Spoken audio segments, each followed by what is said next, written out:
Hi, everybody. I just want to welcome you tonight. You heard Sensei Dauphin just say we'll get started.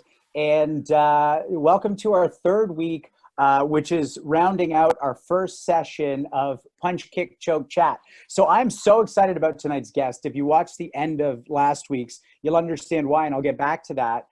Sensei Dauphin is going to introduce our guest as usual. But in any case, my name's Sean Benson. I'm your host tonight, and it's really exciting that you're all tuning in the way you are. And I know personally I've gotten a lot of DMs and messages from you how much you're enjoying this. Just know that we're enjoying it more. So this is definitely not the end of it. This is the last one we have formally scheduled, but this won't be the end of it. So you know me, I work as an actor. That's half the reason I get to be the host of this, so to speak. But I'm hosting it with Sensei Dauphin and the man I have the pleasure of introducing right now, my sword sensei. Also, he's an eighth dan in his own swordcraft. He's also a judo master, and he's just one of our shoot the shit chat fellas, Sensei Nicholas Suino. How you doing, Sensei? Man, I'm doing great. Thanks for that introduction. Yeah, it grows a little or diminishes each week as we get more comfy. Well, it's pretty embarrassing. The first couple were probably bigger than they needed to be. Well, especially the week you were the guest. I think Right. it was the right amount. Well, thank you. I'm happy to take the handoff. I'm really loving these chats, and a lot of the people I have talked to love them as well because it's an opportunity for us to get to hear a little bit of history, to see how guys talk when they're kind of in the virtual sitting around the table with a drink mode, our guests are the most important part, but a lot of folks have said to me they just love getting to know us better too. So I'm just really happy with the way things are going, and I'm really stoked about being able to interview Super Dan tonight. But before I do, I want to mention Sensei Randy Dauphin, who is a really good friend of mine and a long-time first EIDO student, and then I guess probably the next iteration of our relationship was being in the same place at the same time in other kinds of martial arts seminars. And then I've studied some karate with him, and we're both fitness buffs. And most importantly of all, we are of the same belief, which is that potential is unlimited. And if you want to work hard enough and do enough exploration, you can do amazing things in life. And it's really cool to have somebody to bounce that stuff off. So without further ado, Randy, I'm going to hand it off to you and let you rock and roll. Okay, so it's my great pleasure when this idea kind of started to spring up, and then I bounced it off of Sean and Sensei Suino, and they were like, yeah, man, this is exciting. Let's do it. Sensei Dan Anderson is one of the very first names that I thought people would so much enjoy listening to his story and hearing his path in martial arts. I know that I met him at actually a Bill Adams seminar in Buffalo, New York. As we just said a couple of minutes ago, I think it was in like 2002 or something like that. Like it was a while ago. Yeah, it was a minute. It was a minute ago. But I was just really taken by him. And I remember in that seminar, it was one of those seminars where there were 4 people teaching at the time. And I went to the first group, and then Sensei Adams blew the whistle, and I went to the next group, which was Sensei Adams' group. And then that was it. I just stayed there. I said, every time they blow the whistle to ask us to move to the next group, I just say to him, Sensei, can I just stay in your group? And he'd say, yeah, sure, I don't care. So I ended up staying there for the whole day, just working out with him. Some of the facts that I know about Sensei Anderson is that he started in 1966. He got his Shodan in 1970. He was the 1977 Karate Illustrated and Black Belt Magazine Top 10 Fighter of the Year. He was Karate Illustrated's Top 10 Fighter in 1977, 78, 79, and 1980. He's won over 70 Grand Championships. A person who Sensei Benson and I just saw actually in November at the Canadian Black Belt Hall of Fames. I know, like this guy, I think is a super legend, which is Steve Nassie Anderson. Had very high opinions of Sensei Anderson. And they shared a last name too, which is really cool. Just different color skin, that's all. Brother of a different mother. Another thing, even though Sensei Anderson is here, and I know him mostly as a karate person, but he's also a very skilled Filipino martial arts practitioner in modern arnis. He's been on the cover of Karate Illustrated 2 times. He's a world champion, winning the Funakoshi Shoten World Championships. He is the founder of American Freestyle Karate. He's written a number of different books. I have one of them right here, and I'm really proud that he won't remember writing this, but he says, "Randy, thanks for being a great partner in all of my sessions. You picked it up really, really fast. Yours, Dan Anderson." And he gave me his email address so that we could stay in touch. You can read my handwriting? Yikes. I can. That's it. And I remember through the years. I must have been writing really slowly. I remember when I was competing, and I would send you emails. This is before Facebook, and that you were always very gracious and would come back and ask me a couple of questions about, what were some of my thoughts or what were some of my obstacles or good things. And I just always appreciated you being engaged with a person that you didn't really know but shared a passion with you. So, having listed the accomplishments, the things that I really like about Sensei Anderson is that I find you to be a very honest person, both in your writing and in your speaking. You're definitely very charismatic. You're confident. You're funny. And one of the things I really like is that you're not afraid to get out there and compete and say things and do things. You're very brave. And you're a person, in my opinion, who's become very highly skilled through experience, not through talking and not from doing it. That's how you've gained your experience. And so that's my big, long introduction. And, okay, guys, we're done. Before I even open my mouth and ruin it all, we're done.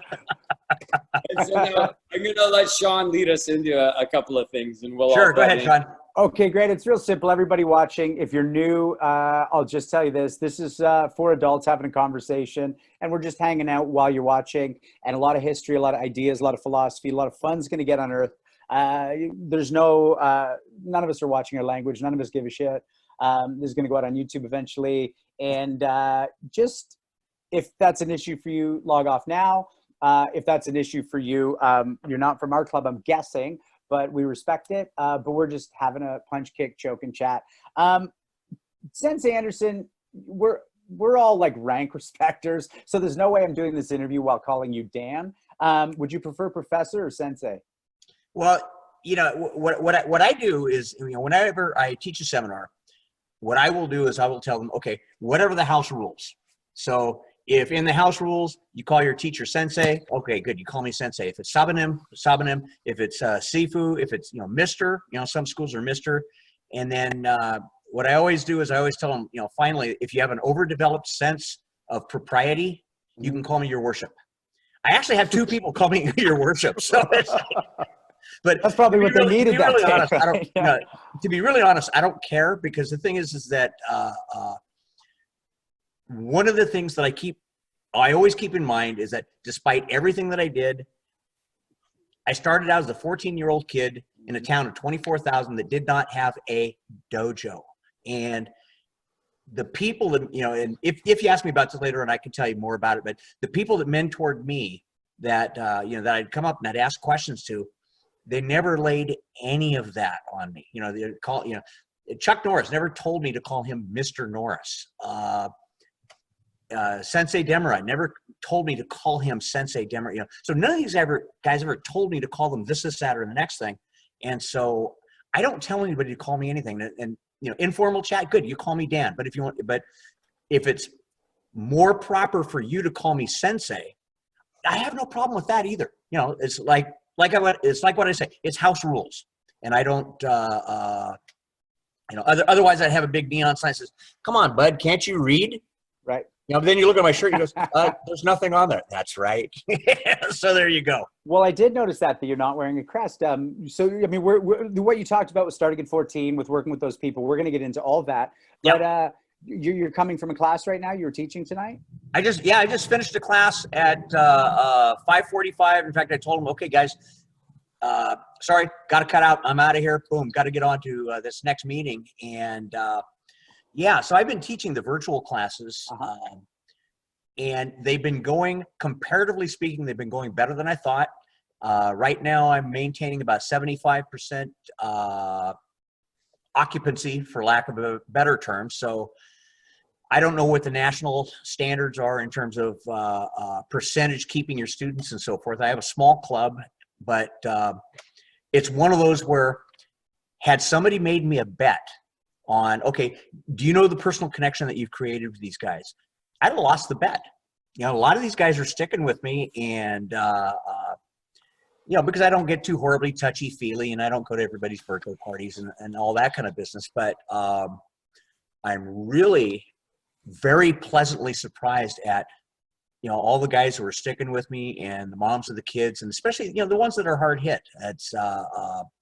It's you know, it's quite bolstering, you know, so it's quite nice.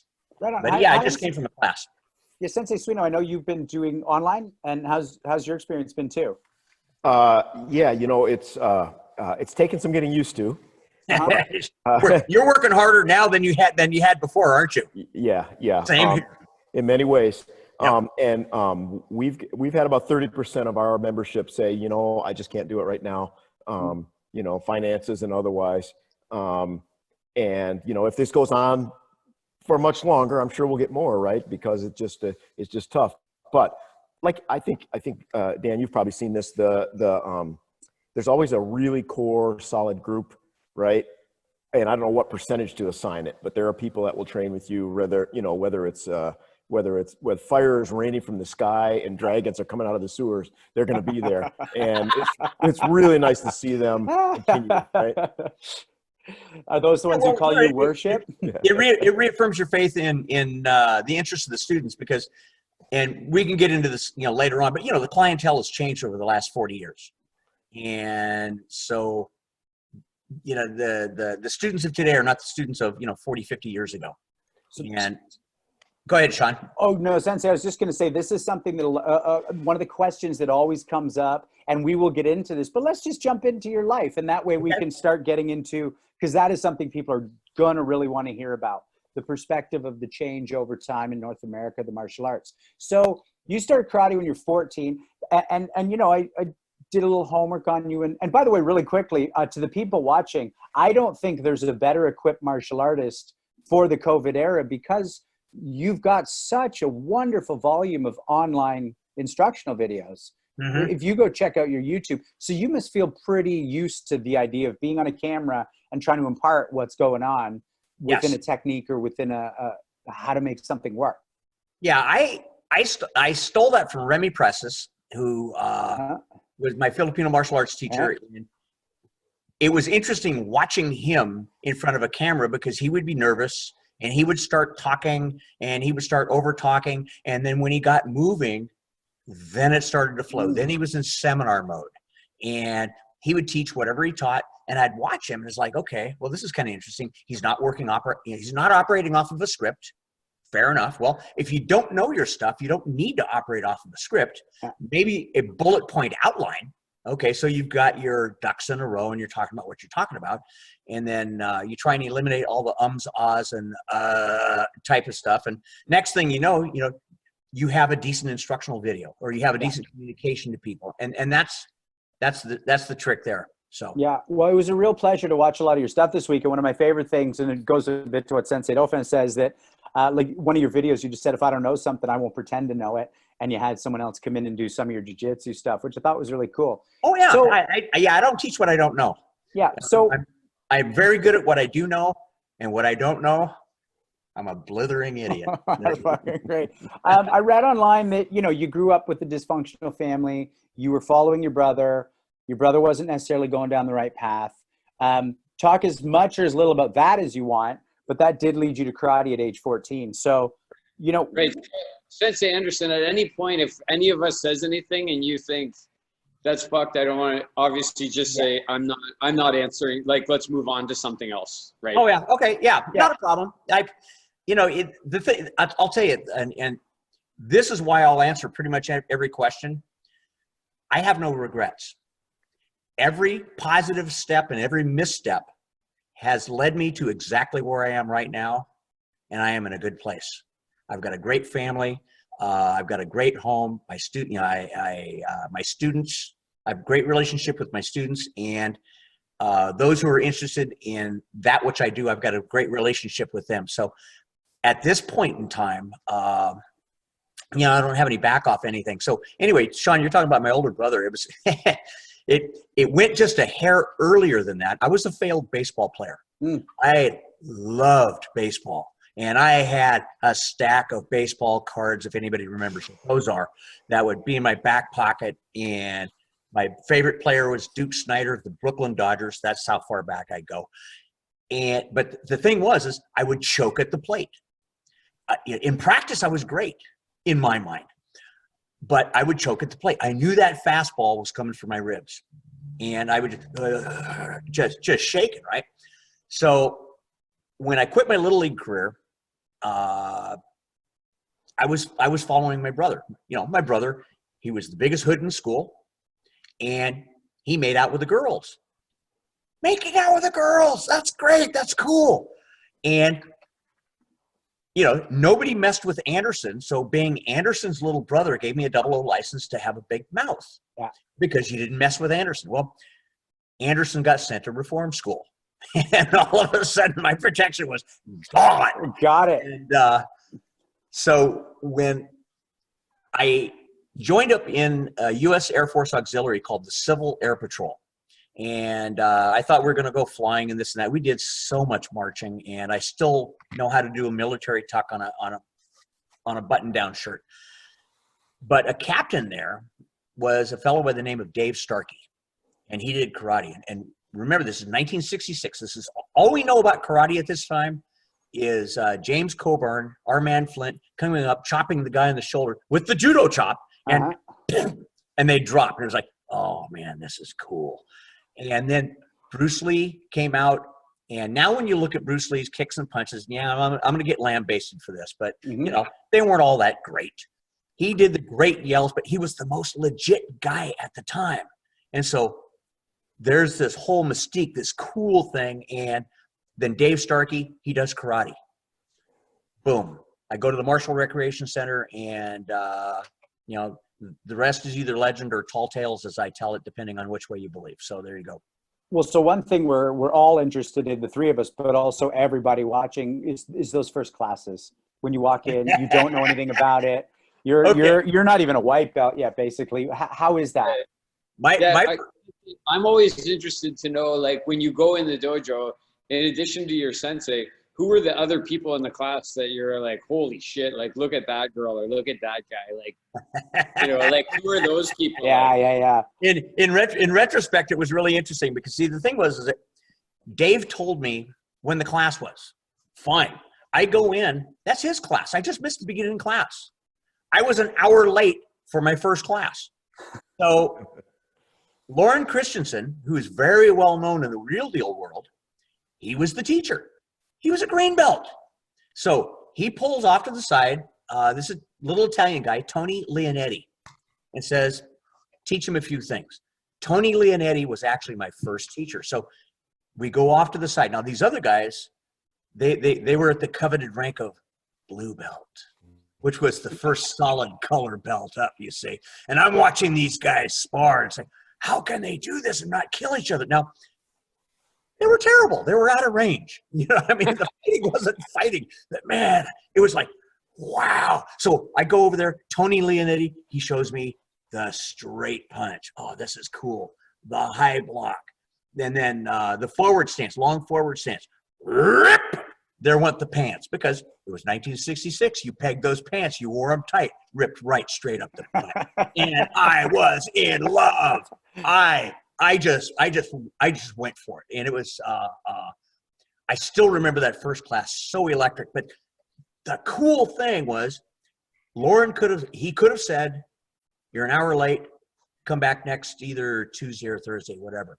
But instead, he put me with this guy. So I got my first lesson. And I never forgot that. That was just incredible. But, I just fell in love. It was just like, I go home, my pants are ripped up the butt. I'm telling mom, mom, I really want to do this. I want to do this.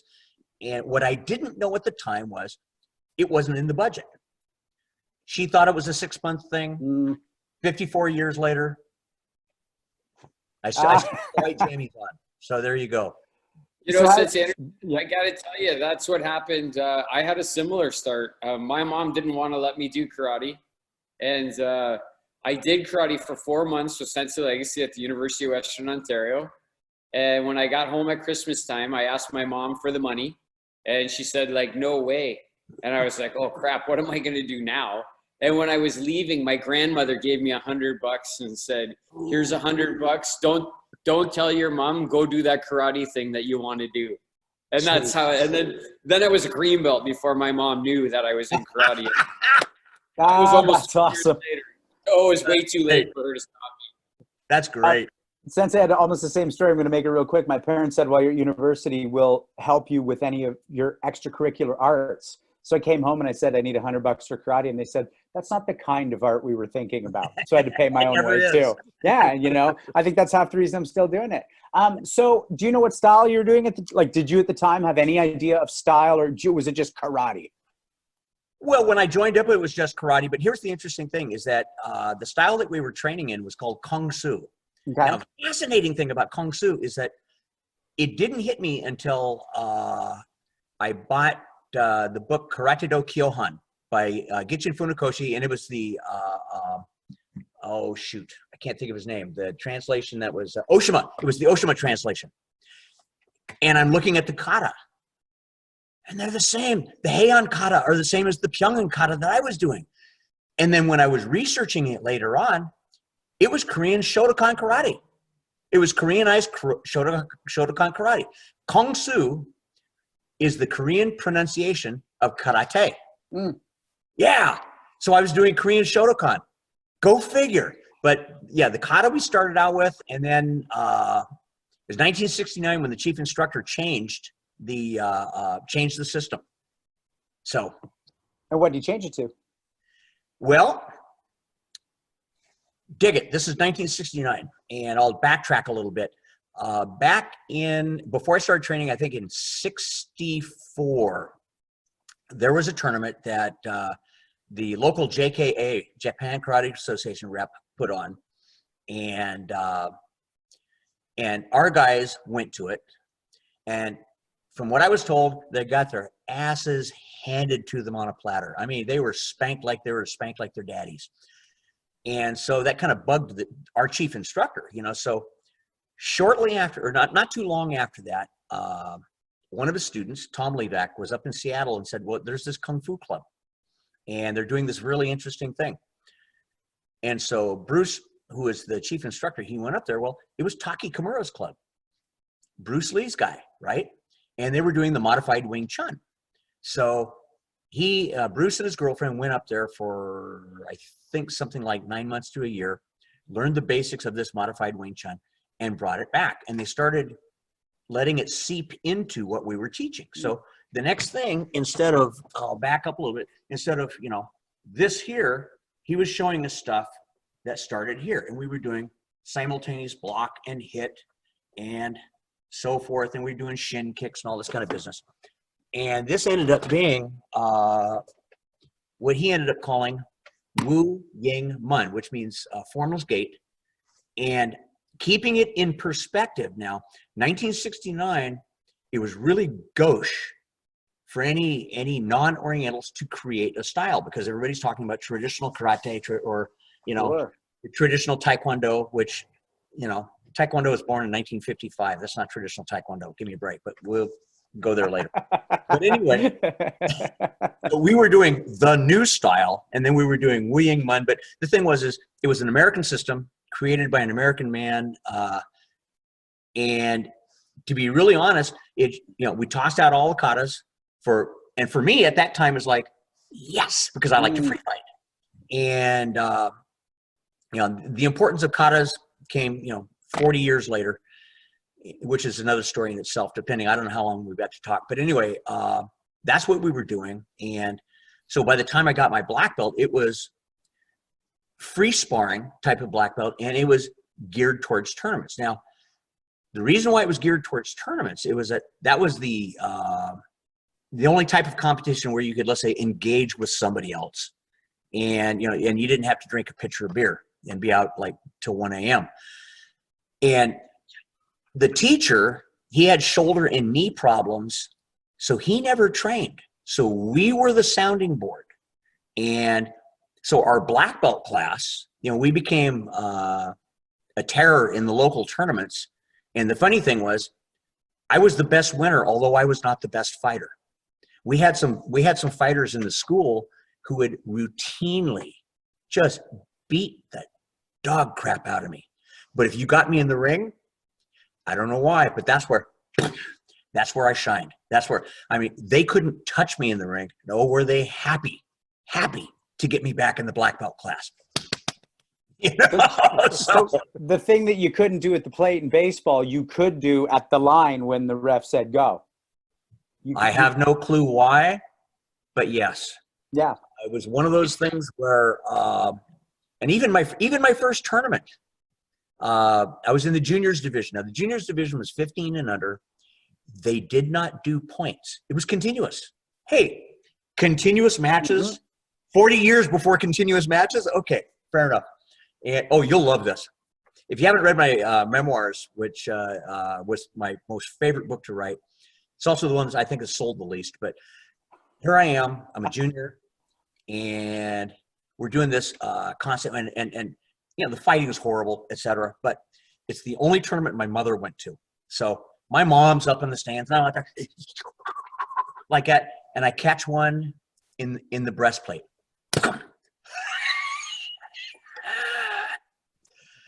And I go down. Out of the corner, whoops, just whacked the computer. Out of the corner of my eye, what do I see? Mom's coming down the stands. And I'm going, inside in my head, no, Mom, no. So anyway, before she gets down to the floor, I am up. I still can't breathe, but I'm not making the noise. I'm not,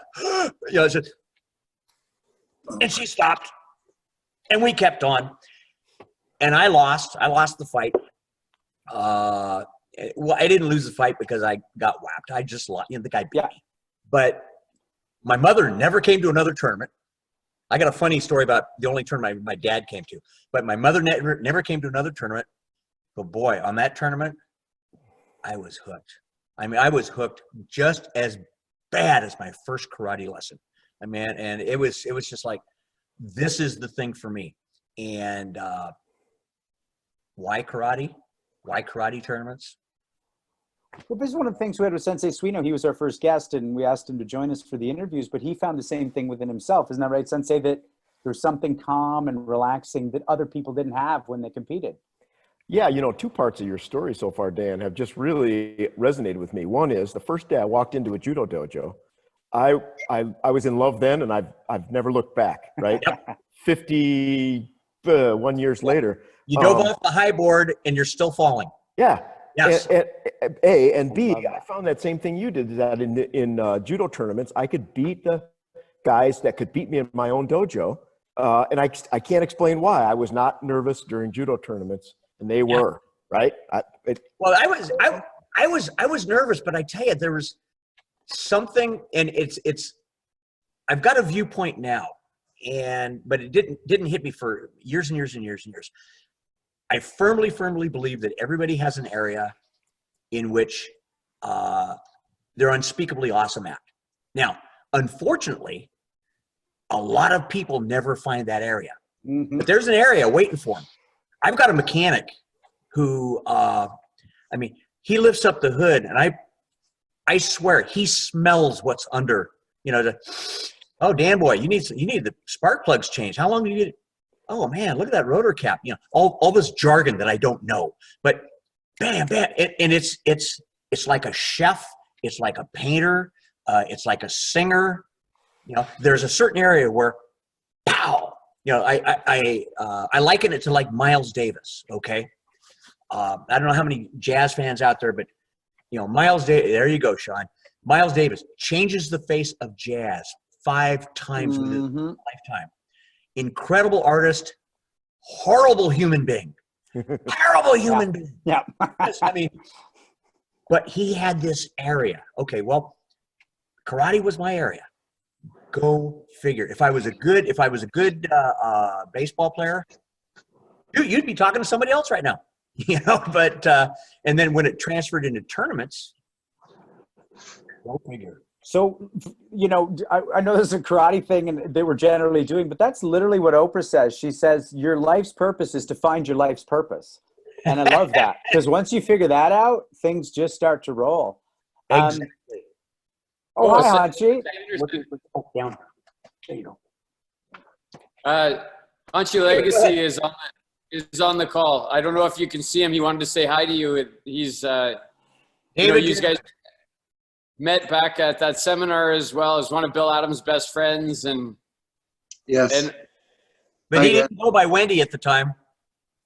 No, he didn't go by Wendy then. Is there something about you that you're not telling us? No. How you doing? I'm good. How are you? Hey, I'm staying healthy, staying in business. This virus hasn't bit me yet, so boom, moving along. Super. Great. Yep. I'm enjoying listening to your stories. Thank you. All right. Okay, next question, Sean. Well, yeah, so on that note, first off, I have a question. I want to get yes, sir. in. So, Sensei Anderson, I know you've you fought the who's who of names in the 70s and 80s. A couple of things. Just mention some of those names. Who those people are, how you felt about them, what they were good at, what you found to be challenging. And then the question that everybody is going to want to know is, why did you compete with a Superman t-shirt on all those years? And how did you get that nickname? Okay, I'll answer your first question first. The second question, I will just leave you with a teaser. It was a trick that was played on me that backfired. So, okay, the guys that, oh God, I tell you, it's really funny because there were so many doggone good fighters out there.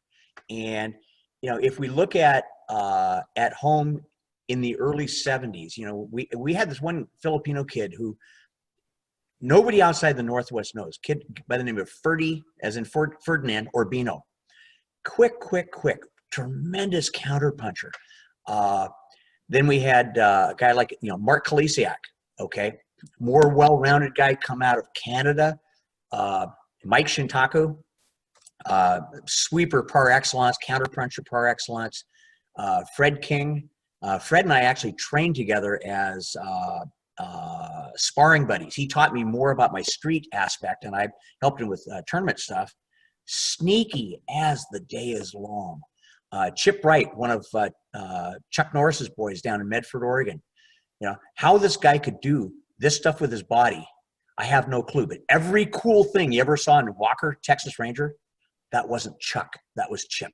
And and all these guys.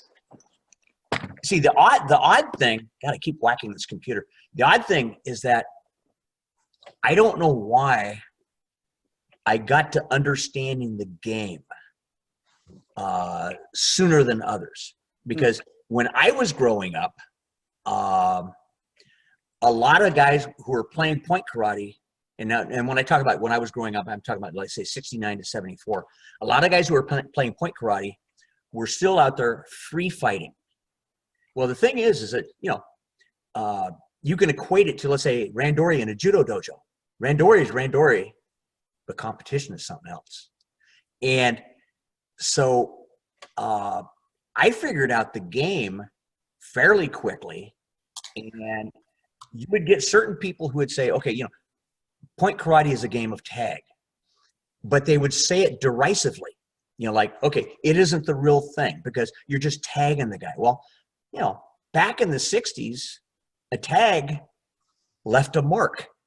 And if somebody decided to get wise with you, there was payback. And there was payback either in the ring, and more often than not, you would take the warning. You hear the guy on the ground after you gut punched him making the noise. Yet, okay, excessive contact, you got it, boss. I got it. Yes, sir. Yes, sensei. and then you drill the sucker again, lose the point, and then you go start playing tag, tag, tag to get the point. So the thing is that back in the day, I sound like an old man. I can get my cane. Sonny, back in the day, our prank meant something, damn it. You know, but to learn how to play the game, for me, number one had to be a sniper, but also where I excelled was I was a defensive player. I remember Renardo Barden was watching me warm up. Now, Renardo, he was the editor of Karate Illustrated magazine back around 78, 79, 80, 81, 82. And he was watching me warm up down at the International Karate Championships. And I was warming up with a kid named Nathan Cruz, who was from the Black Karate Federation. And Nathan cracked me one. And it was like, screw this. So after sweeping him out and bouncing him on the concrete, I played defensive, and Renardo comes up to me afterwards and says, geez, when you don't want to get hit, you don't get hit. Bingo. And that was where I had an up on a lot of other guys. A lot of guys were like really primo offensive players, but they couldn't handle a primo defensive player. And this is where I think I excelled. Now, this is a very long answer to your question, but there were some guys like, the late Howard Jackson. Oh my goodness. Oh my goodness. You talk about people who could take off quickly, who could take off with a fast blitz. Most of the people right now have seen Steve Nasty Anderson fight. However, I fought Nasty and I fought Howard Jackson, and no disrespect to Nasty, and especially since, he just passed away, but from an experiential level, Nasty was waist deep in mud compared to Howard. And Nasty had these long arms, and Howard was 5'5". Okay, so we talk about a comparative blitz here. And so it was, fighting guys like Howard, working with guys like Bill Wallace. I never had the chance to, I came that close to fighting him in a competition. And I'll tell you right now, at that point in time, he would have spanked me like he was his daddy, like he was my daddy, and that's the honest truth. But you get on to later on where guys like Keith Vitale, who the only difference between Keith Vitale and myself is, honest to Pete, he wanted it more. And so he went that little extra edge. 1 point every single damn match with Keith, and we were close, but doggone it, he wanted it more, so he earned it. Guys like Ray McCown, here another guy who really wanted it more. Jimmy Tabarez from Texas, from Houston. Boy, you talk about somebody who had tremendous guts and was willing to fly in the face of a tornado. I saw him fight this one guy, Robert Harris, out of Dalton, Georgia. And Robert, oh man, he was tough, and he was long, and he was lanky. And Gatto tore into him like Robert owed him money. I mean, it was like, so a lot of these guys were tough, but I think what helped me elevate was I was a defensive fighter, and from that, I developed how to read what people will do before they do it. And if you want to know about that, buy one of a number of books, because I lay it out as a gift. And if people take it and run with it, people take it and run with it. If they don't, they don't. But that's what kept me going through. So yeah. Sensei, can I ask you a question about that? Because it's something that Sensei Legacy and I have talked about a lot. It's a lesson that he's really pushed onto me is offense is great, but your defense is the thing that allows you to really impose your will on another person when you're fighting with them, because it gives you that confidence to be able to move to the inside and do things and trust in your ability to escape or block or evade. When I say that to you, what is your thinking on that? 100%. Because the thing is, what makes a good offense is a crap defense. My opinion. Somebody can develop, if we look at it karate-wise, ding, ding, ding, ding, ding, ding. But, if they can take that away from the person, I mean, a perfect example would be Mike Tyson and Buster Douglas. Mike Tyson spanked everybody, And yeah, he forgot what made him great, which was the hard training, which was the combinations, which was the bobbing and weaving. But you get somebody like Buster Douglas. Now, Buster Douglas, at that point in time, had no reason to be in the same ring with Mike fighting for the championship. But he had good enough defense. He could keep Tyson off of him to the degree to where, you know, he could score the knockout. And yeah, he went down in the 10th, but you put that defense, you put that will together, and Tyson didn't have a defense. Tyson's defense was his offense.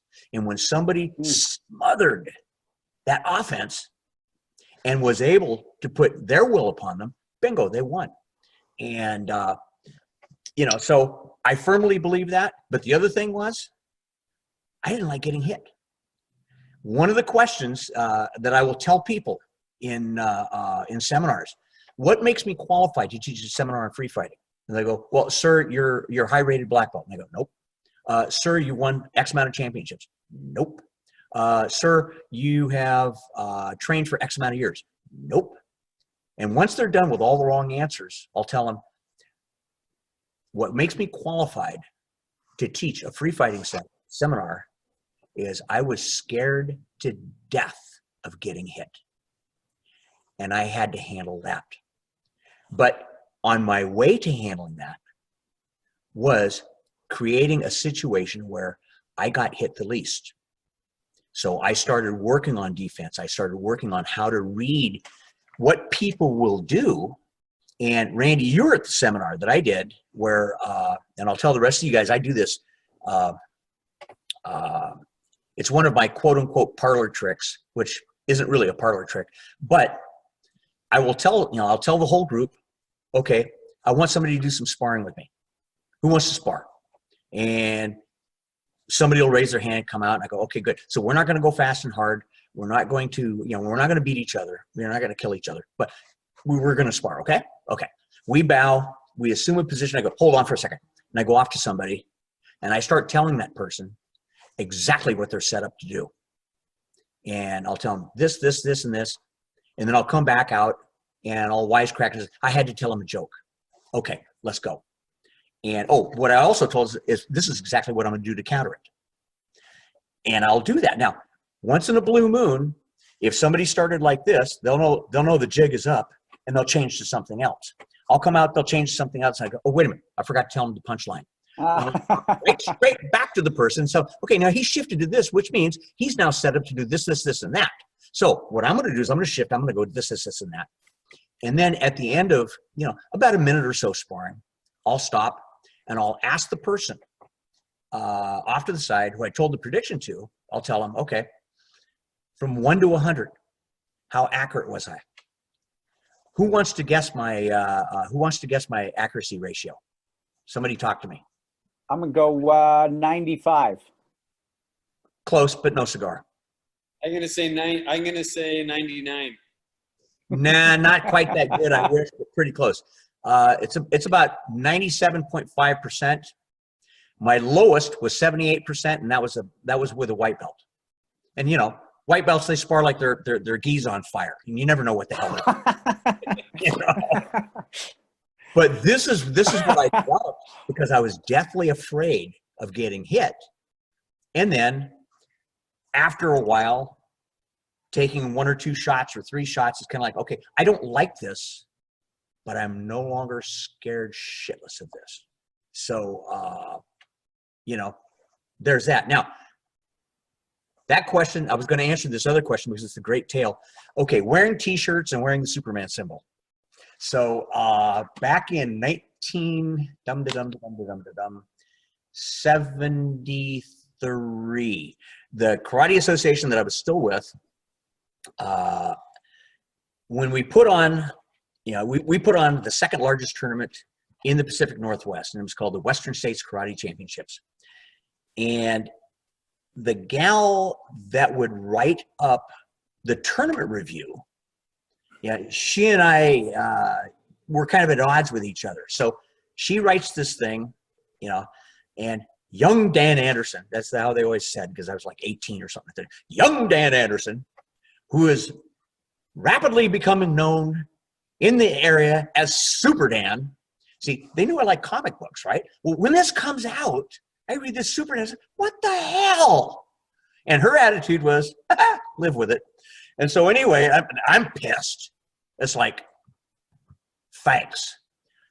Until a tournament, a guy comes up to me and calls me Super Dan, but there's a tone of respect in his voice. And all of a sudden it's like, whoa, I've got a handle. Like in ham radio, I've got a handle. People start calling me Super Dan. And here's the screwy thing.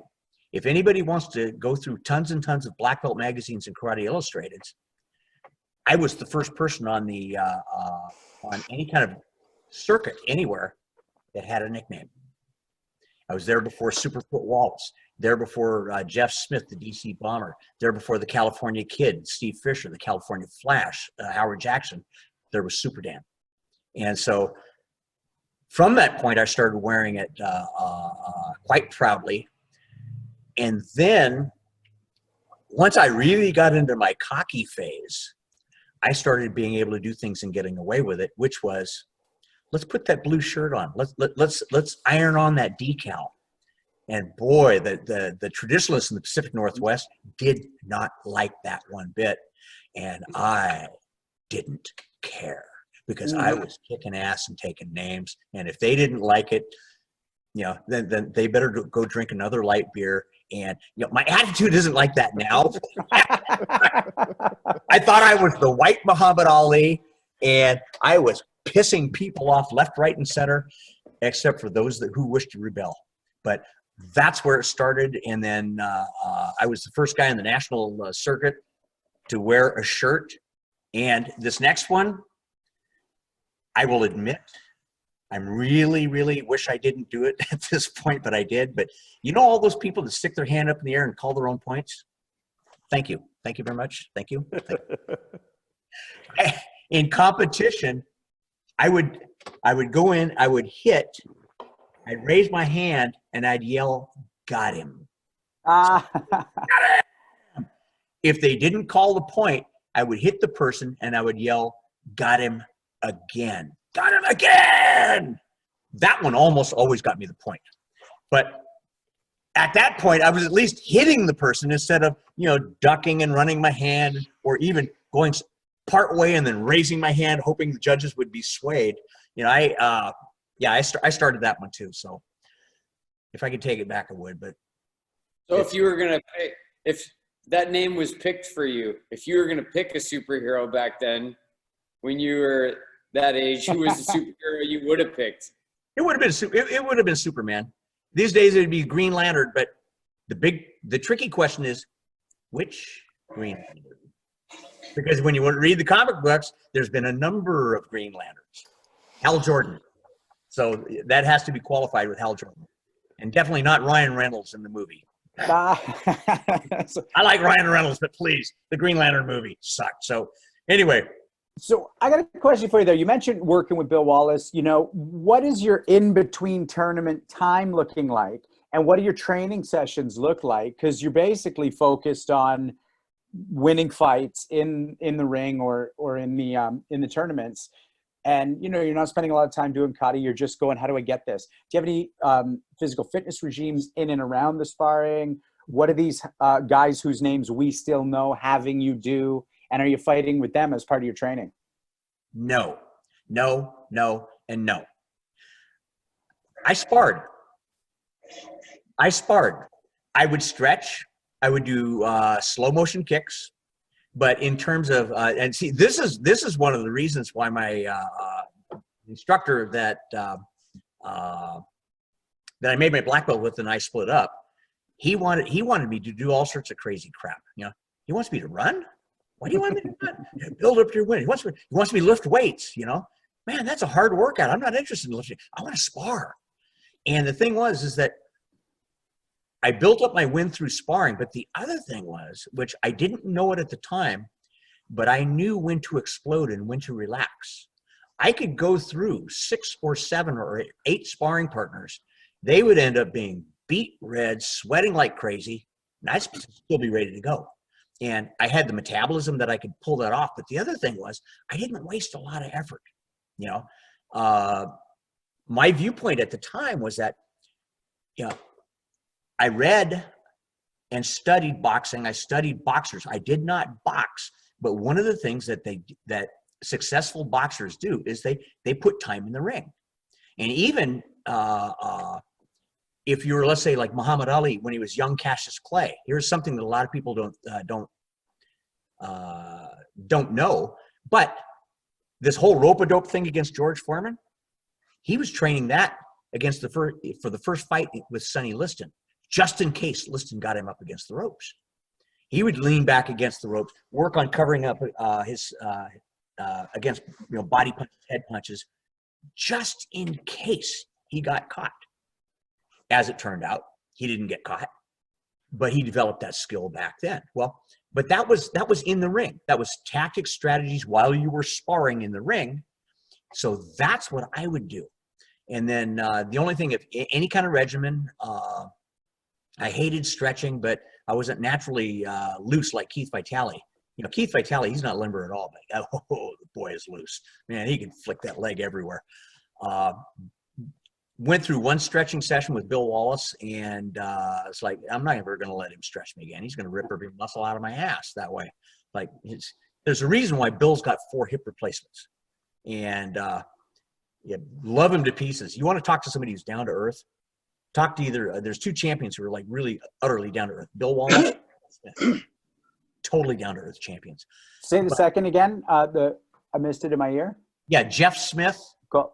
and Bill Wallace. Mm. Two champions, just incredibly down to earth. I mean, you can talk to them about anything, but my training regimen was sparring. And then the other thing was that I trained to work both sides, left side, right side. You know, back in the ancient days, you know, you went with your good shot, and then when Bruce Lee came out, everybody's jumping up and down about Bruce Lee because, you know, Bruce Lee, you know, says, yeah, lead with your power side, lead with your power side. Well, what Bruce Lee didn't do is Bruce Lee didn't break his hand on a Letterman stupid pet trick called a board break, trying to break some wet wood, and then bust up his good hand, his second-degree black belt hand, and find out that he had a blue belt left hand. That was an ice water dip. So I started working my left side while my right hand's in a cast. Mm. And to tell you what a nut I was, I ended up soaking, you know, this whole thing about soaking a cast off. Yeah, casts don't soak off. You have to rip and tear and cut, and et cetera. 1972 internationals, I actually worked the cast being off, made my first protective glove, which was an ace bandage wrap inside the hand so my hand wouldn't squeeze because I'd broken the metacarpal back here. And then a pad on the back of my arm, ace wrapped that. And of course, if you're doing headshots, you know, you didn't have to touch anyway. So, hey, there you go. Ended up taking second place in the lightweight division. My first major win with a busted hand. If my left hand was any good, I may have won first place, but I was going to finally counterpunch with my left hand. Saw the guy coming in, got ready to fire, and he sunk it to the elbow. He speared me, but good. It's kind of like, okay, time to start working on that left hand. So training regimen, left hand, left leg. So no matter what you smothered, I had an answer. And then the other thing that I would do, and this is, it's funny because it's coming from a defensive fighter. And Nick, tell me if you found this to be true in your judo career, is that Americans are impatient. All you got to do is wait for 30 seconds and they'll tell you their favorite move because they'll try it on you. So I would move, I'd dance around the ring, and the next thing they do is they'd come in with that power psychic. It's like, okay, we'll smother the psych. All you got to do is wait. They'll tell you. They'll tell you everything that they're good at. You just have some patience. And, you know, because my concept in tournament fighting was I was going to hit you first. Now, I never said when I was going to hit you. I might wait till the end of the match and then pow, hit you, and I'd win, and they'd, you know, I'd get boozed because I wasn't fighting and so forth. Hell, it wasn't a fight; it was a match. It's Anderson. Yeah. When I was competing, Sense Legacy would always tell me to watch all the fighters be in my division. Just sit there and watch them. Don't pay attention, because everybody let off with their best techniques. They weren't going to start with their fourth best technique when they left the line. Yeah. Yeah. Now the trick is that most people didn't develop 2 or 3 or 4 or 5 good techniques. In fact, Nick, you probably ran into somebody who was like great at Seoinage, and then the moment that you stop that Seoinage, it's like, oh, what the fuck am I going to do? I don't know. Okay. I know what I'll do. I'll try Seoinage again, because it didn't work the first time. Maybe it'll work the second time. Yeah, but no, that was the other thing, was being well rounded.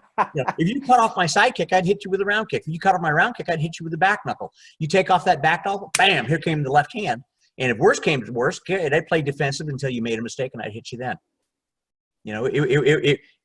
It was all an interesting type of chess game for me.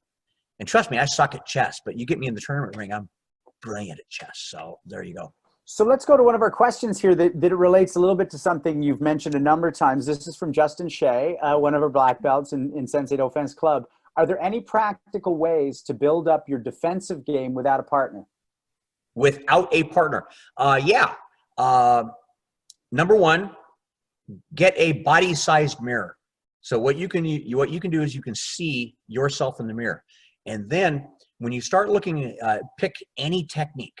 Now, if you take a look at techniques have got 3 phases. They have point of origin, they have delivery route, and then they have point of destination. Okay, so they have point of destination is just the target. The route is the travel route. Let's say if a round kick, okay, round kick's going to curve at you. A straight punch is going to go straight at you. And then, travel point, point of origin, okay, where it starts. Now, here's the interesting thing, is that what does it do in the first 4 inches of motion? And then you relate that to the travel route, such as, now I'm gonna pretend back fist, right? Here's what I do, and here's what you can do in the mirror, okay? I divide the body up in half. So if I'm facing, okay, there goes Randy. Randy's leaving. He's going to the mirror. Okay, whatever. I might as well dog him. He's walking out of here. He's got bored by me already. But I'll continue to answer your question. I divide the body in half, okay, and I lead it by the shoulder. So what we have is we have a center line, okay, and it doesn't matter. A guy can be sideways facing. A lot of the fighters, they fight sideways. Okay, it's still center from the front to the back of the body. Now, back fist. If the person throws the back fist, and the way the back fist is structured, what does the back fist do in preparation? Well, now you notice it crossed the center line. So I'm watching, okay, if that hand crosses the center line, bang, there it is. Oh, well, what's it going to be? Well, it's not going to be a ridge hand. It's not going to be a hook. The hook, it goes away from the center line before it comes in. The straight punch, it just sort of goes. It doesn't really go away, doesn't crisscross. Now, doing this in the mirror is, when you watch yourself in the mirror, don't watch yourself. Watch that guy. Watch that guy in the mirror. It's almost like watch your twin in the mirror. What was his name? First name? Justin. Justin, yeah. Okay, Justin. Watch your twin brother, Jason.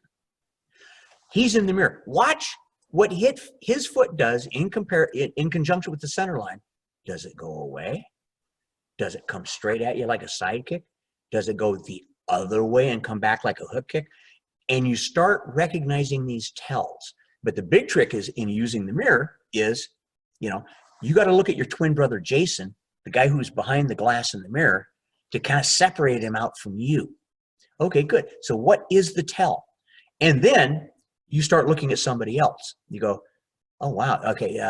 You get a dojo partner who likes to throw the back fist. Okay. Good. Well, what is he doing? Is he crossing that line? Oh, damn. Well, look at that. Just like that old bald guy on the video chat said. Look at it. There's the back fist. The guy's right after all. I'll buy his complete library. You ought to.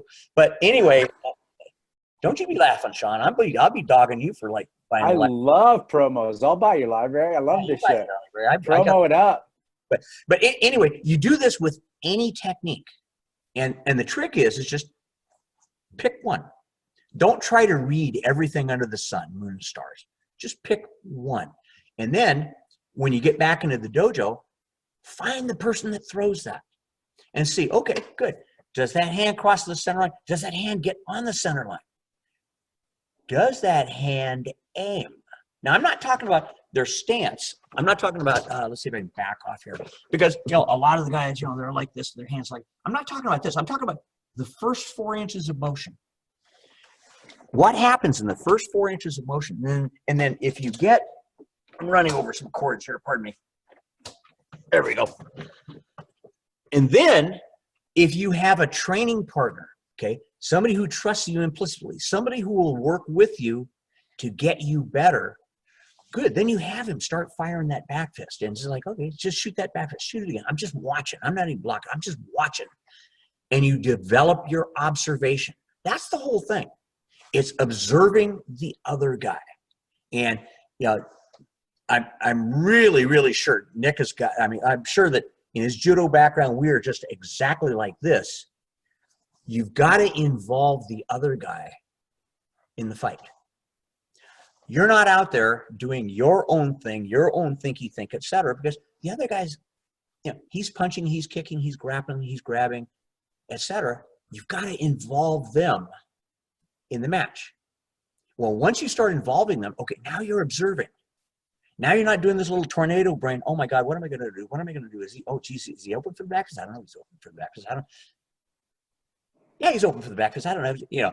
Oh geez, how did it just get hit? Well, you're thinking too much about yourself. You observe the other guy. But long-winded answer. Sorry, you asked for it. You asked for the long.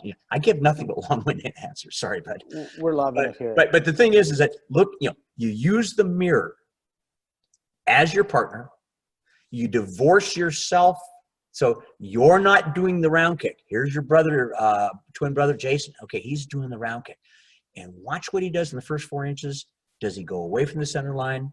Does he go straight in on the center line? Does he cross the center line? You'll start picking up patterns as how people move. And I'll tell you, you do this for 3 solid months. It's not rocket science. It really isn't. But it is observation. And it's getting out of the way, any preconceived notions of whatever. It's how the body moves. The body only moves so it's not rocket science. Anyway, Sean, back. We appreciate the long answers. I got a question here from Sensei Mike Russell. He's one of our black belts as well. Tell him to answer. No, who's next? He's Mike. No, sorry, you're out. We'll see you next week. No, so he says he'd love to come to Portland when the border opens. He's in Vancouver. His question is, hi, Sensei, in your martial arts career, what lesson was the hardest to learn? The hardest lesson to learn was that losing had nothing to do with me as an individual. I rode a roller coaster ride during my competitive career.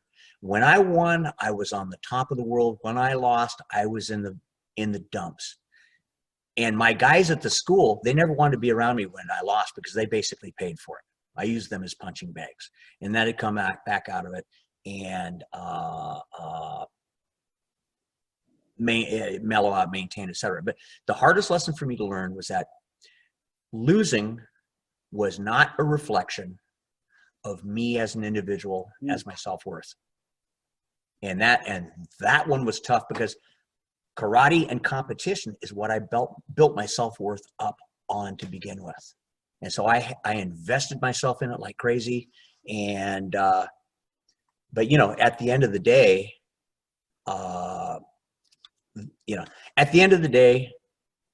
me being a martial arts champion and a 10th Dan and all that kind of business means nothing to Justice Myers. Justice Myers, he's one of my 6-year-olds, and he's what I call a senior tan belt. No, he just made his brown belt. He doesn't know any of this stuff. It's the professor working with him. Me being this highfalutin guy who's won all these tournaments means nothing to Casey, his mom. What it means to his mom is that I'm working with his kid. And so that was, boy, oh boy, was that ever the hardest lesson to learn. And I learned it, thank goodness. There's people that never did learn it. Right, and people bailed out of competition and so forth. Yes, sir. Well, so let's talk about that. Let's talk about your transition as you were competing, you're winning, you're losing. This is your 70s, right? I mean, you're You're with all the guys in North America doing this. What makes you, by 1985, open your club and effectively invent a style of karate? Okay, well, I had the rough outlines of a style of karate since 1977. I got kicked out of Oregon Karate Association. I got into this little guerrilla warfare with the chief instructor.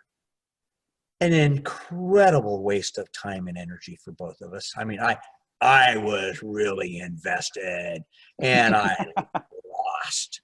But I got kicked out. When I got kicked in, and his whole thing at the time, I mean, it was children's games. And I was one of the children. I mean, I'll be really honest about it. But, he was yipping and yapping about, well, the only reason Dan's winning is because of, it was our style and the way I taught him. And I'm kind of like, well, screw this. And I went out and I went from being a top 20 player to a top 10 player after quitting his school. It's kind of like, right.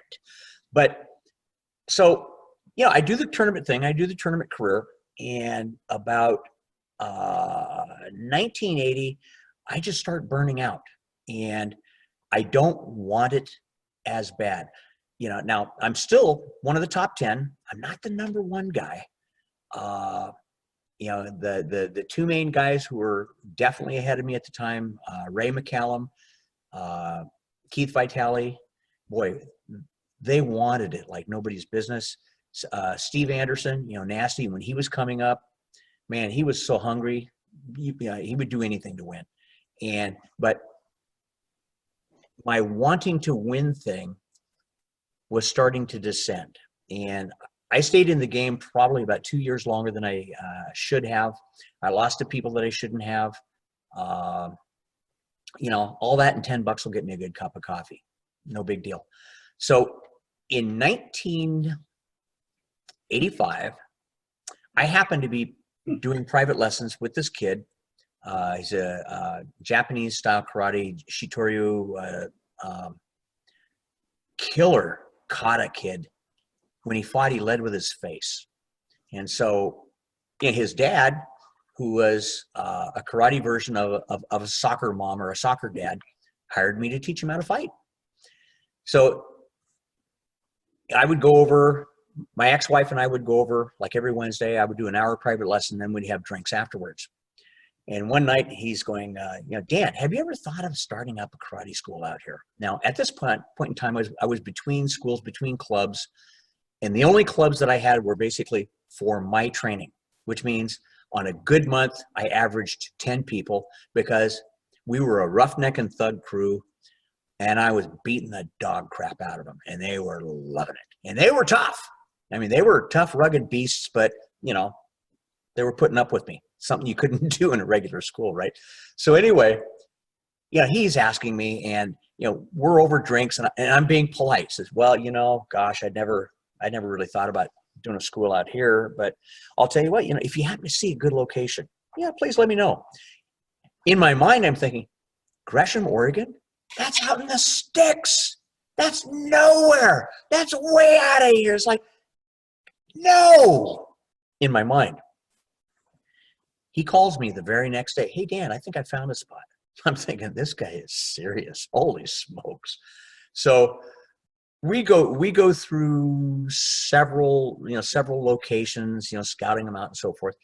And he is so into this, he's willing to grub stake me. It's like, really? This guy's willing to front me. And my ex-wife, she's kind of going, yeah, okay, good.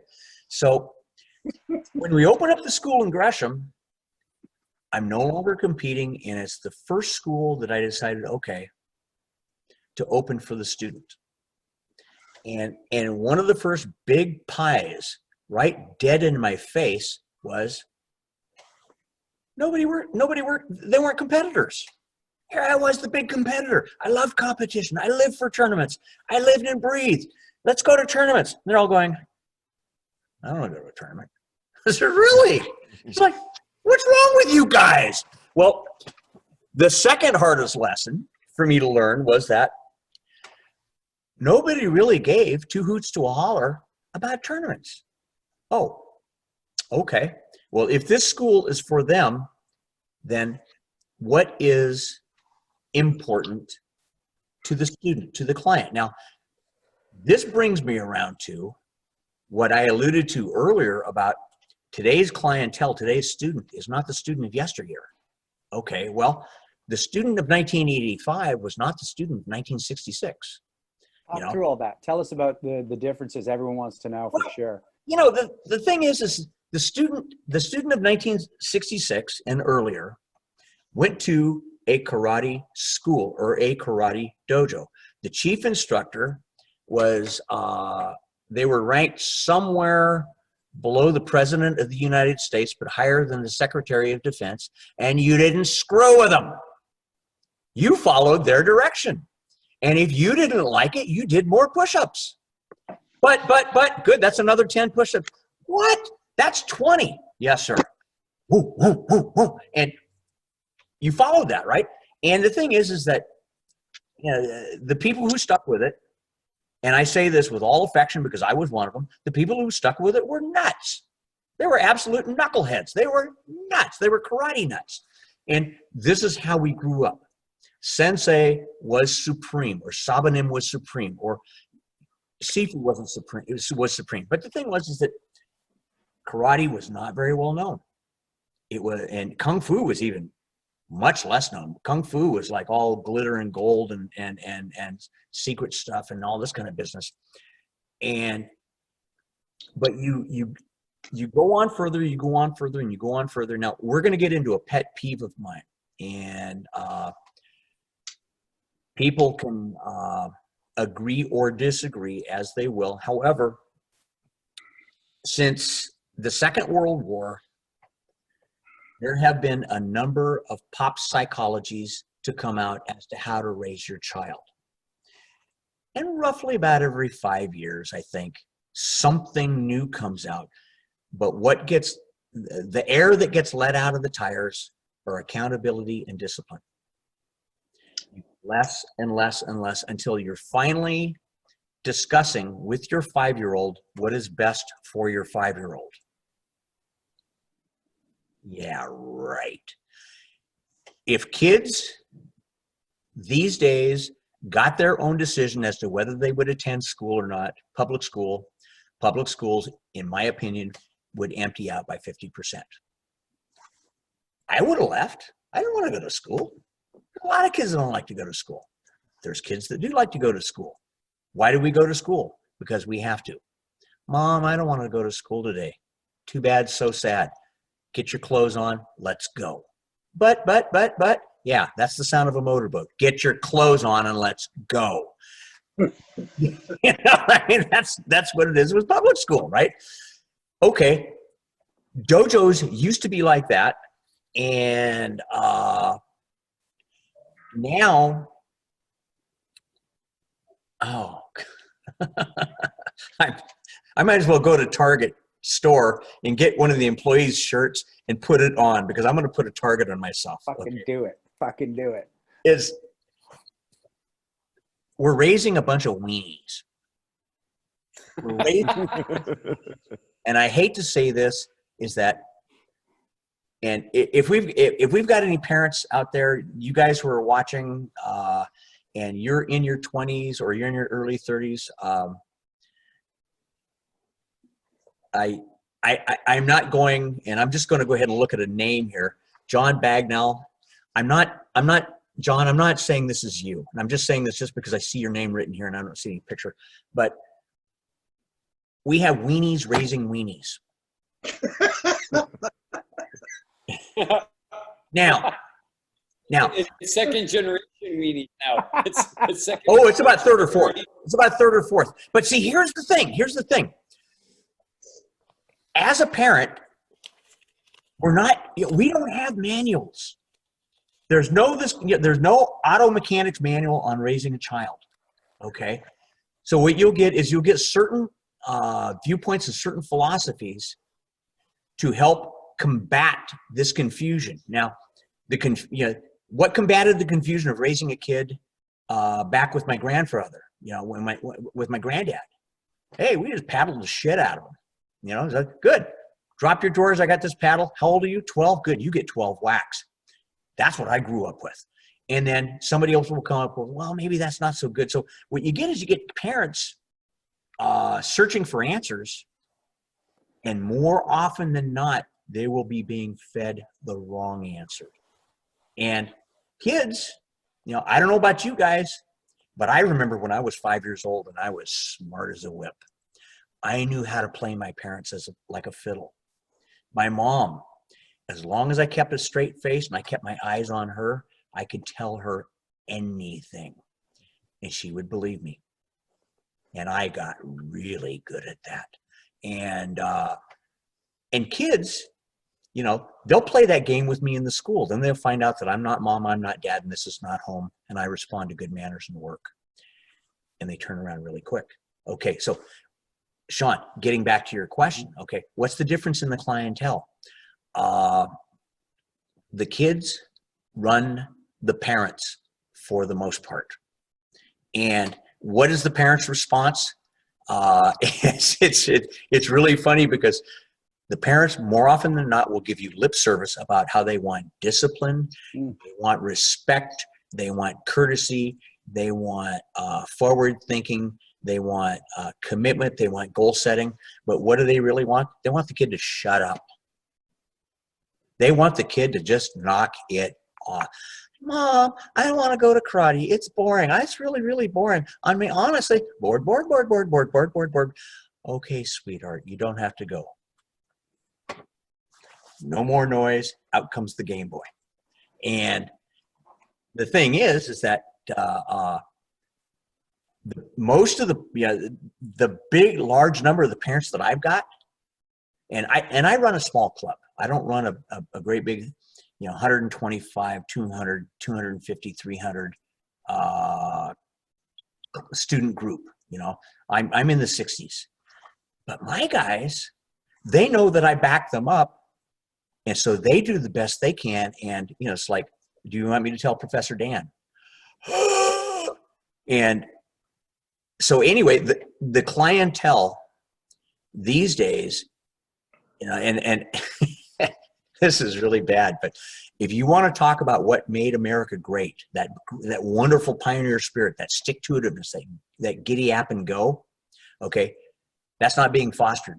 And these days, so what you have to do is you have to be a bit slippery about how you get that in. And so when I talk about, the clientele these days, there's certain things you can't do.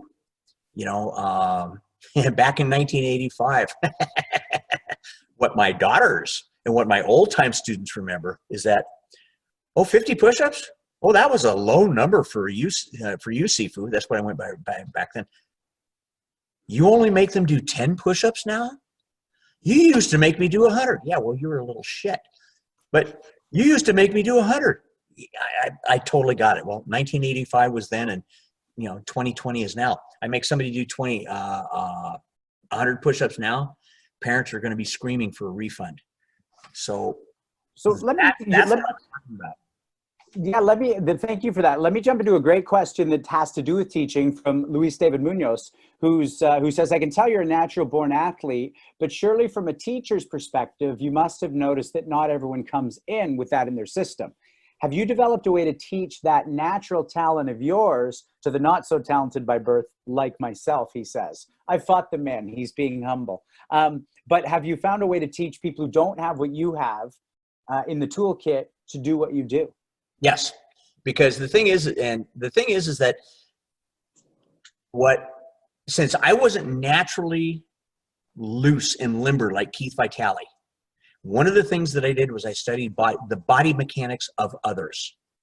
And let's take Bill Wallace, okay? Everybody looks at Bill Wallace and they go, oh, wow, look at that high kick. Look how high that is, his incredible stretching. But the thing that they don't look at is, take a look at his base leg. His base foot is pointed directly away from the target. Now, here's the next thing. Take a look at his upper body. His upper body is darn near parallel with the ground, which means that what he's doing is he's working with the skeletal structure as well as with the stretch. So what I started doing is I started looking at the mechanics of everything And back in the ancient days, I really sucked as a teacher because I was a terrible people person. Incredible mechanic. If you needed to work on your sidekick or you needed to work on your rear punch or whatever, I could fix it, bang, bang, bang. If it took me 5 minutes to fix it, I was on an off day because of knowledge of body mechanics. But being a people person and relating to this personality, that personality, that personality, that personality, oh, I stunk up the joint. You could smell me from miles away. I mean, I was really bad. And because of my first wife and because of my last wife, my current wife, but I won't say current wife, my last wife, she's a keeper. I became more of a people person, and I could start relating to individuals more so from different personality points. And then, yeah, then you get, the people who aren't, let's say, athletically inclined or muscularly inclined. And you have to figure out a way to get that particular mechanic. And, good. If somebody's got good balance, you don't use the wall. If they have terrible balance, you put them on the wall. And if worse comes to worse, you physically turn their hips. You physically pick their leg up or. So, I can get anybody to mechanically duplicate what I did. Right. Can I get them to mentally get into it the way that I got into it? I think there's been one student out of 35 years. So when you're working with personalities, etc., everybody's got their own go button, and their go button was definitely not mine. So a couple more tournament questions before I get into, I've got some questions that we ask all of our guests. These ones kind of go along with each other. From John Ryan, which win meant the most to you and why? And then from Mark Altamar, do you still compete in any tournaments? If not, when and how did you decide to retire? So which win meant the most? And are you still competing? If not, what made you hang it up? There's two matches, actually 3 matches. I'm gonna have to say 3 matches that meant the most. And the first one was that broken hand one that I told you about, where I fought one of the top lightweights in the country, Byung-Yu. And I fought him for first place in the lightweight division. And at that time, it was the longest overtime ever recorded, 19 minutes overtime. I watched him warm up, and he was showing off to a bunch of friends. I was sitting about 20 feet away, in the stands with my hands covered, just watching him. And I said to the person that was with me at the time, I said, he's not that fast. And first thing right off the bat, whenever he fought people that he didn't know, he liked to showboat. So he comes at me with a flying sidekick, and at that point in time, almost any target was legal. So of course I slid under him and sidekick, and his legs are going like this. 2 out of 5 judges. Okay. Another one, counter punch with my wrapped up hand, but you didn't have to contact. So 2 out of 5 judges. After that point, he stopped fooling around. And he got down to business, and he was very, very defensive. But he was the guy that I was going to throw that left hand punch with that speared me. And but that was the first one that showed me that I could compete on a national stage. Now, the second one was about 9 months later in Dallas, Texas. And this is another funny one. Again, bare knuckle back in those days. And now Bill Wallace, he had a phrase that a point in Texas is first-degree murder in California. And Texas was the roughest game in town, but it was the cleanest game in town. It was an agreed-upon rough game, and people just beat the hell out of each other, shook hands, and had beers afterward. Camaraderie like crazy. But when you were in there, you were thrown in the meat grinder, and you were expected to either be ground or jump out. So I'm fighting this kid, nickname him Kid. He's probably a year older than me. His name was Dennis Passeretti. He was from Rhode Island. His name was Kid Paz. He's one of George Pizzari's guys. And first match, and I'll tell you why this was important, was we bow, I get out there, and bang, I hit him in the cup. he hits me in the face. And I'm walking back and I'm replaying that in my mind. I'm going, okay, good. I got him clean on the groin shot. So either got the groin shot or I get the contact call on the face punch. Point, face punch. It's like, mentally, I'm doing a double take. So, oh, okay. I get him again. Bam! Hit him with the groin. Pow! Hits me in the mouth. And I'm going, okay, there's blood. Good, there's a point. Point! Face punch!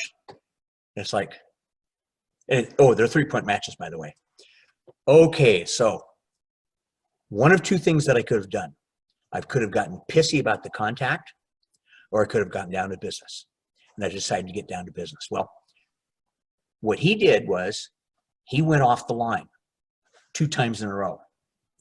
So I figured he was coming off the line 3rd time in a row. Wham! Runs into a side kick, 1-point side kick. Comes off the line, hit him with a spin back kick. Boom! Spin kick, 1 point. Comes off the line, wham! Hit him with a side kick. 3 points. I beat him 3-2. Now, back in those days, they stopped the stopwatch. So I figured the match was about 9 seconds long. But what I tell people is that, I made my black belt in Oregon, but I became a man in Texas. That particular tournament, I ended up beating Demetrius Avanis, first place in lightweight division. I beat the Greek. I came that close to beating Roy Curbin. Cost him $500 in dental bill. Probably the only contact call in Texas. I hit him in the jaw with a hook kick.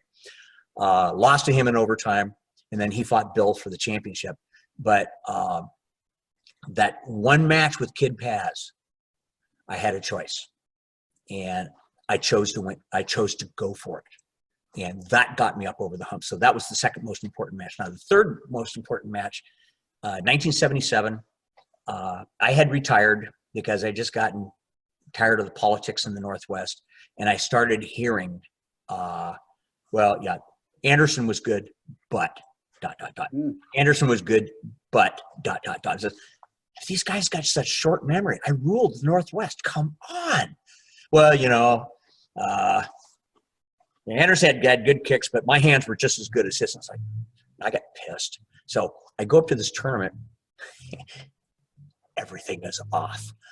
Timing is off. Rhythm is off, man. You could smell me a mile away. I sucked. I was winning, but they were ugly wins. And I fought this guy for the lightweight championship, good buddy of mine, Jim McDonald, but he was bony. You could bow in the ring with him and get a bruise. Wouldn't even touch. He was that bony, and he was off timing, and I was off timing, and it was the match where I had to reach down in my gut to fight and win. And I figured if I can win on a day like that, I can win anytime. So anyway, those were the 3 most important matches that I had. And then you had a question that appended. Well, yeah. So the question was, do you still compete? I saw some stuff online of you recently. So talk about your last tournament, and then what made you go, yeah, that's good, I'm good, or you got any more in you? I competed after I quit competing in about 82-ish, 83. I came out of retirement for very exact reasons. In 1990, I fought in the Ted Turner's Goodwill Games. And for those of us old folks, remember Ted Turner had athletic games that were staggered with the Olympics. And the AAU had latched onto the Goodwill Games and had a tournament when they had the Seattle Goodwill Games in 1990. And I was like 37 at the time. And I didn't want to fight.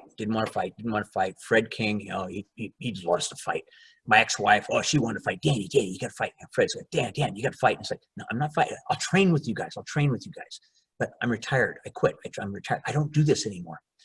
Anyway, a group that I was affiliated with then, affiliated now, the Hubbard Dianetics Foundation, was a sponsor in the Goodwill Games. Well, the main face in Dianetics and in the Hubbard Dianetics Foundation, Charles Lakes, who was the 1988 captain of the gymnastics team, failed to make that. So the most visible face, the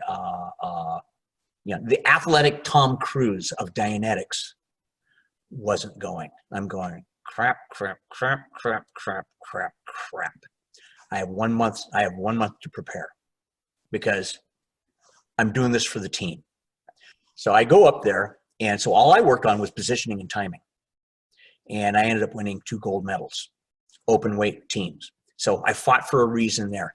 When I was 40, several years later, I fought for fits and giggles. Hey, what can I do at 40? Just for the sheer hell of it. What can I do? And so I went up to a tournament and fought 2 different top 10 fighters at that time, beat Doug Bertrand, who is a lightweight, lost in overtime. Oh, shucks, I can't remember his name. But I flinched. Okay, fine. He got me in overtime. But yeah, hey, 40, not bad. Then I hook up with my current wife, and I'm 45. She's never seen me fight. What the hell? Let's go to a tournament. And so I prep for the tournament. I win the seniors division. I fight all the way up through fighting for the grand championship. And I fight Eric Brewer, who's rated in the top 10 in the country at the time. Damn it, I flinched again. Overtime. Boom, gets me with a back knuckle. Rats. Runner up again. But okay, not bad for 45. And then in 2002, was it 2002? 2004. It was one of those. Student of mine at the time, Tom Layback, says, hey, Soup. He always called me Soup. Hey, Soup. There's, the Funakoshi World Championships. It's in Las Vegas, California. You got to fight. You got to go down there and fight. Tom. Come on. I'm retired. It's our Soup. They've got a 50 and over division. I'm going, really? The tournament's on the 24th. I turned 50 on the 18th of November. And I'm thinking, a legitimate world champion, not one of these North American tournaments that call themselves a world or intergalactic championship, but one that actually draws people from countries and stuff like that. So I thought, okay. But I'm really going to play the game on this. So I get ready for the tournament. I train for the tournament. I'm in good shape and so forth. But I go down there with a brand new white uniform, a brand spanking new black belt. So I don't have any worn black belt. I look like a rube. I mean, I look like a total raw rookie. They asked me who my teacher is. Oh, he's a Filipino named Remy Preces. And so, the whole Japanese mentality. Oh, you sensei Dara. It's like I'm training with a Filipino, right? It's like, so I'm laying all this out there, just to smooth the ground for me. And then I go out there and just spank their asses in the 50 to 54-year-old division. So I was 50 years old then. And then I came out of retirement another time up in Vancouver, not Vancouver, on Victoria Island, because the guy that I had that third match with, James McDonald, he'd passed away from cancer a number of years before, and they had a memorial tournament. So I go up there. And, first time I'd been to the tournament, I don't know why I hadn't gone before, but I go up there and I run into a guy who'd competed kata a lot, Andy Pruitt. And Andy's going, yeah, I haven't competed in kata a long time. God, I'm really stoked up. I'm supercharged, blah, blah, blah, like that. And I got the bug. To fight. So I go up there, I fight, I win the tournament. And then one that really meant a lot to me was that I was, it was 2 years ago. So it was probably 2.5 years ago. One of my students, she's big into the humanities. So she's acting, she's singing, she's in plays, etc. Really good on her schoolwork. I mean, how can you, it's like you want them to train, but damn, they're paying attention to the important things in life, really getting herself set up, right? And so, she said she'd love to work on her sparring, but, and I said, okay, look, when do you have free time? Well, only Sundays. I'll tell you what, you've been with me 10 years. I've watched you grow up as a little girl. 3 o'clock on Sunday at the school. Meet me. We'll work on sparring. So we work on sparring. But the thing is that whenever I've trained, I've had to train for a reason. You know, to push the body has never been a go button for me. That's Fred King. Oh, he loves training. He's 70 years old. He does this. He does that. He loves the challenge of pushing the body. No, I have to have a goal.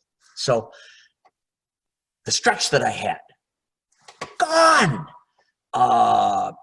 You know, like all the Super Dan tricks, gone. The experience, okay, there, good. So I thought, well, you know, here's an interesting thing. I've got this rubber-hipped girl. I'm going to see if I can reprogram my sparring to what my body can do now. I thought, okay, we'll make a game out of this. So it turns out really well. I mean, trust me, I'm throwing front kicks. I'm throwing back knuckles. I'm throwing reverse punches. Round kick, no. I can't kick above the butt. You know, side kick, no. Back kick, because structurally one can do a back kick, you know, reverse-wise on a front kick. Okay, yeah, the hips move this way. I can back kick. So I thought, okay, yeah, this is kind of interesting. So, but, you know, my student is my student. She's not going to push the old man, you know. But she did kick me in the face once. She was really pleased about that. I congratulated her and everything. She thought I was going to kill her. No. So that was really good. So I get a buddy of mine, Bill Shaw. And, you know, Bill's a senior, but he's got rubber hips. And I told him, I said, look, when we play, remember, I was a child of the 60s. You know, this leaning stuff, this slapping back fist, if you duck and dodge and hit me with a punch that's one of those lean over punch, I'm going to disregard it and I'm going to beat your ass because I do not call that a point. That's not a point. Something that's going to hurt me, I will respect. You hit me with one of these dork shots, forget it. So he and I get training weekly, and it's really good, and I'm having a good time, and I'm retooling the sparring. Then I thought, well, you know, let's put it to the test. Let's put it to somewhere who isn't going to hold back because they like me. Let's go to a tournament. Well, it's in January. I'm going to go down to Salem, Oregon, and I'm going to fight down there, but the ice age hits, and we're like iced in for 2 weeks, so Salem's out. And so Junkie Yoshida, he's got a Japan Karate Federation tournament, the WKF style, which is, okay, yeah, I'm doing front kicks, straight punches, etc. And I thought, you know, I'm going to be that shy of 65. Now, I don't know about anybody else, but I get tired of old karate people looking like old karate people, where each stripe on the belt represents an additional 20 pounds, etc. I don't like it. You know, what the hell happened to the story of the old masters? You know, what happened to the story of the old masters? You know, Ueshiba of Aikido, you know, he's in his 80s when he dies. Funakoshi, you know, he's not this bloated old fart. You know, yeah, he's older and he can't move the way that he used to, but the guy could move. Why can't we do this in America? So I thought, you know, I'm going to fight at this tournament. But I called up the promoter, or actually the guy who was running the tournament. Said, Jay, I've got a request of you. He says, yeah, what is it? He says, well, this is your ears only. I said, okay, yeah, I've been training, etc. I want to fight at your tournament, but I want to ask you one question. He goes, what? Will I be restricted to my age division? He goes, Dan, what do you want to do? He says, I want to fight the children. I want to fight 18 to 35. He says, are you kidding me? I want to fight the children. Yeah, well, I'll tell you what, let me get a few drinks into Junkie and I'll ask him. I'll call you back in a couple of days. He calls me back in a couple of days. I'm fighting the seniors and I'm fighting the adults division. The oldest person in the 18 to 34 division was 40 years younger than me. My kind of test. So I fight seniors. It goes exactly the way that I think it's going to go. I fight the adults. I didn't win first place. You know, I think tied for third or something like that. but I made a hell of a good showing, and they knew Super Dan was there. And so that was the last tournament that was to prove not only to myself that I can still go out and play the game, whether I won or lost. I could make a reputable showing, and then to prove to everybody else out there that it doesn't matter if your hips. Oh, here's the interesting thing. I had arthritis in my right hip. I didn't know that. I just thought it was tight and it hurt because I used to kick a lot. Now I've got an artificial hip now. Hasn't helped my kicking any, but you know, my hip doesn't hurt anymore. But the thing is that because you're old doesn't mean you can't move. Yeah, the bruises are going to take longer to go away. So perhaps you're going to have to alter your training so you're not pulling muscles and getting slam, bang, hammered, and so forth. But it doesn't mean that you can't do it, you know? And so for the time being, I've proved everything that I need to prove to myself, to the karate populace, to my students, to my fans, and my detractors. You know, one of the things that I love to do is, like, you know, when somebody likes to dog me, you know, and people will dog me and so forth. And I go, look, I'll tell you what, 54 years in the martial arts, 10th Dan in karate, 9th Dan in arnis, regional, world, national champion, produced between books and videos, over 65 books and videos. I'll tell you what, when you match that, you can talk to me and you can dog me. But until then, sorry, Charlie, you know. Well, we love to hear it. I rest on the accomplishments, I as opposed to the ego. And so that was, you know, my coming back. And you want to hear the screwiest thing? I've competed in every decade since the 60s. I've competed at least once. That's a lot better than the one raising my hand, you know? That's some Eric Clapton shit right there. You ready for the 10 questions? You ready for the questions everybody gets? Fire them up. My request is you don't think too much about it. You just go with your first response, and then we'll move on to the next one. Okay. What is the most effective move in your martial arts arsenal? It has always been the back fist for me. Back fist or the low round kick to the groin. Who is the most influential martial artist in your life? Oh, gosh. That one is a real hard one because there's too many. I think I would have to say Howard Jackson. Howard Jackson was as tough as they come. He was as fast as they come, and dadgum, he was friendly. He was one of the nicest guys I ever met. Who's the most influential martial artist of all time, and why? Okay. I'm going to do an ask backwards call on this. It wasn't Bruce Lee. I'm sorry. It wasn't Bruce Lee. And I'm going to get shot for that by all of Bruce Lee's detractors, etc. I don't know. I think probably the most influential martial artist of all time is somebody who we don't know, who decided to take chaos, which is what combat is, and figure out how to put order into it. The first person who did that. And that was the first person who made whatever kind of martial arts style, whether it was pugilistic, whether it was grappling, whether it was sword play, because from that point, boom, it blossomed out. So whoever the unknown guy that figured out how to handle the chaos of fighting, that would be the most influence of all time. What excites you most about your next 5 years of training? I don't train. I'm lazy. It's true. I don't work. I do mostly with modern arnis. Now, in the next 5 years, I want to see how much payback I can do. I want to see how much I can get out to other people, because martial arts should not be a mystery, you know. And when it comes to arnis and when it comes to karate, there isn't anything I'm confused about anymore. I can explain it in plain English. So I will substitute, let's say, teaching as opposed to training. I'm really happy with where I'm at right now. I don't let myself slop out, but if you look on everybody's registration and waiver form, the one question that you won't find on the waiver form is, did I come here to be confused? You know, yeah. There's too many loose ends in martial arts. So as many loose ends as I can wrap up.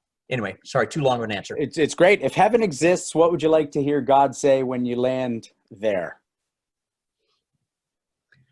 You finally turned out for such a butthead, didn't you? Who's your favorite film and TV martial artist? Jackie Chan, because he has a sense of humor. And which fighting celebrity would you want to fight the most, and why? I would have liked to have played Bruce Lee. And why? He was quick. And let me qualify that. In my prime, I would have liked to play Bruce Lee, because the thing about Lee, he was one-handed. His whole thing on his 80% forward, his power side forward, that's what you use in the most, 80%. And I was a great person for shutting that down. So I would have liked to play him.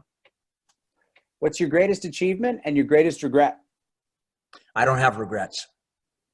Everything I've done has led me to right here, right now, and I'm happy with where I am right here, right now. My greatest achievement,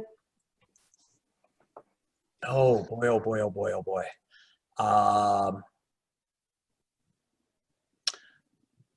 I think you remember when you were asking the hardest lesson, the fellow who was asking the hardest lesson to learn? Yep. That was it. It was finally becoming plain old okay with myself, and it's one of those, it's a life thing. It's one of those things that should come with martial arts, as with it should come with many endeavors, and a lot of people it doesn't happen, and I'm sorry about that. But when I go home, I don't worry about things. I don't get pissy about this, that, and the next thing, except for that wonderful feedback, whoever's firing that up. I can't get But, karate-wise, I think it was my first book. And the reason why there is that I made a valid point in terms of karate free fighting. It is something that can be learned. It doesn't have to be all instinct. It's something that can be mechanically learned. And then it also put me in a position to where I could move forward from my career, Yep. Yeah. Interestingly, that's the end of our questions, or mine anyways, but the person who gave me the same answer was James Caan, the actor. Oh. And I asked him, what's the key to a long and successful career? And he said, you got to be okay when you don't have the #1 movie of the week, or else you're going to hurt yourself. Yeah. Because you can't be basing your sense of self on comparison to the week you were #1. You'll never be okay. Exactly. Yeah. Exactly. So we're going to wind this up, Sensei. I'm going to pass it around the horn. I'll start with Sensei Suino. You guys can say goodnight to each other, or they can ask any more questions, but you're sort of done the bulk of our time here. So Sensei Suino, where are you at? I've done the bulk of the time. We haven't even talked about Filipino martial arts, but anyway, go ahead. Well, so that's something that you could definitely tag out on, and I'm sorry we didn't get into that. Maybe when we have you back, wink, wink, nudge, nudge.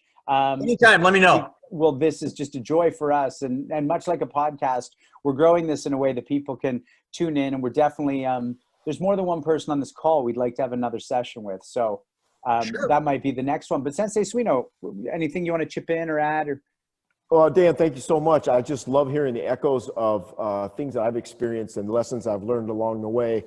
We definitely have to chat more, okay. Whether it's in this setting or in person. Where are you based? Where are you based? I'm in Ann Arbor, Michigan, but I get out Portland way now and then. And next time I do, I'm gonna. See, I hit Detroit now and again. So I don't know how close that is, but yeah. Come on down. We'll make it work. Sounds good. Thank you very much, sir. Yeah. Sensei Dauphin? Yeah, I just want to say thanks to Anderson for maintaining the relationship with me. Just thanks. I guess the other thing I want to say is to everybody on the call, if you belong to a dojo, keep supporting that dojo, get yourself through this situation. Show the leadership in your training that your teachers have trained you. So be safe, think for yourself, support the other people around in your community. If you know somebody needs some help, please reach out. Your group will be able to help those people.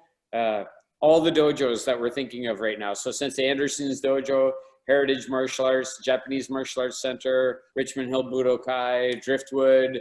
I mean, I'm just spouting them off the top of my head, the ones that I can think of.